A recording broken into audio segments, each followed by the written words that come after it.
बातमी आहे सातबारा उतार्या संदर्भातली। सातबारा उतार्यावरील वारस नोंद आता आणखी सुलभ होणार आहे। सर्व जिल्ह्यांमध्ये जिवंत सातबारा मोहीम राबवण्याचे आदेश देण्यात आलेत आणि सातबाऱ्यावरील मयत खातेदारांऐवजी आता वारसांची नोंद होणार आहे। 10 मे पर्यंत राज्यातल्या सर्व सातबारे आता अद्ययावत करण्याचे हे उद्दिष्ट ठेवण्यात आलेले आहे।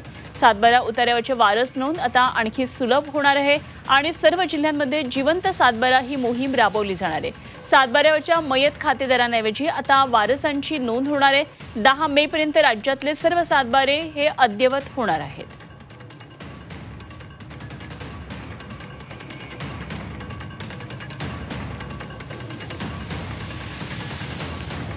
तर सातबारा उतार्याची वारस नोंद आता आणखी सुलभ होणार आहेत। अनेक सातबारा असे असतात की ज्या त्यावर मृतांचा अजूनही उल्लेख असतो, त्यामुळे आता जिवंत सातबारा अशी एक मोहीम राज्य सरकारतर्फे राबवण्यात येणार आहे आणि सातबाऱ्यावरच्या या मयत खातेदारांची नावं काढली जातील आणि त्या ठिकाणी वारसांची नावं नोंदवली जाणार आहेत। 10 मे पर्यंत त्यामुळे राज्यातले सर्व सातबारे अद्ययावत करण्याचे हे उद्दिष्ट असणार आहे।